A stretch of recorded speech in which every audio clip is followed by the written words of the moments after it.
তো মায়ের আবদারে আজকে বেশ কিছুদিন পরে আমি চিকেন রান্না করে খাচ্ছি।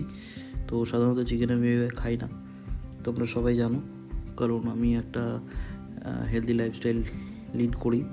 তো মাঝে মাঝে এগুলো খেতে হয় মুখের টেস্ট চেঞ্জ করার জন্য।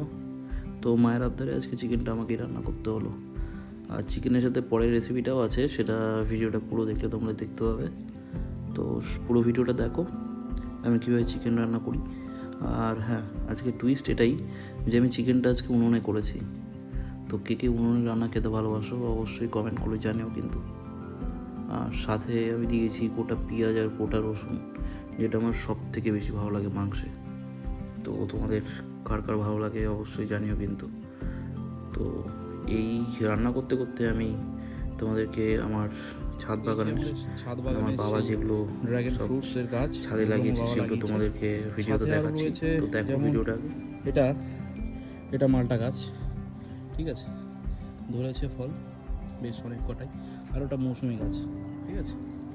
তো এখানে আরও ড্রাগন ফ্রুটস আছে, কিছু পাতি লেবু আছে, এখানে আবার ফলের গাছ আছে, অ্যালোভেরা গাছ আছে, এগুলো সব ড্রাগন ফ্রুটসের গাছ।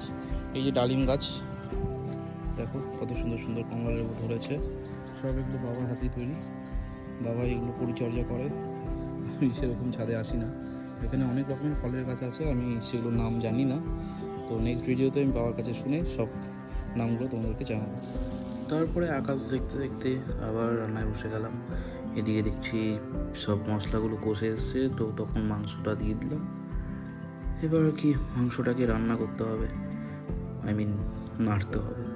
তো অনেকদিন ধরে রান্না করি না, আজকে খেলাম তো ভালোই লাগলো। তো এই রান্নার পরে আমি তোমাদেরকে ছোট্ট একটা ক্লিপ দেখিয়ে দিলাম যে এরপরে কী হতে চলেছে। তোমরা গেস করো কী রান্না করবো এরপরে। তো এরপরে যে রান্নাটা, সেই রান্নাটা আমার মা করবে, কারণ আমি আবদার করেছি মায়ের ওপরে। তো হ্যাঁ, মা ফ্রাইড রাইস করছে, কারণ মা ফ্রাইড রাইস খুবই ভালো করতে পারে। তো এটা আমাদের বাড়িরই ঘি কিন্তু, হ্যাঁ, বাড়িতেই বানানো ঘি। তো আমরা বাইরের ঘি প্রেফার করি না, বাড়িতেই বানিয়ে খাই।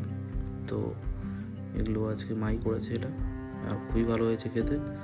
তো মাঝে মাঝে টেস্ট চেঞ্জ করা উচিত, সবসময় একই রকম খাবার খেয়ে মুখের টেস্ট এবং মাইন্ড ফেড আপ হয়ে যায়। তো তখন টেস্ট চেঞ্জ করার জন্য, একটু ক্রেভিংটাকে কমানোর জন্য এই সমস্ত খাবার খেতেই হয়। তো দেখা হচ্ছে পরের ভিডিওতে। ভালো লাগলে লাইক কমেন্ট শেয়ার করো। টাটা।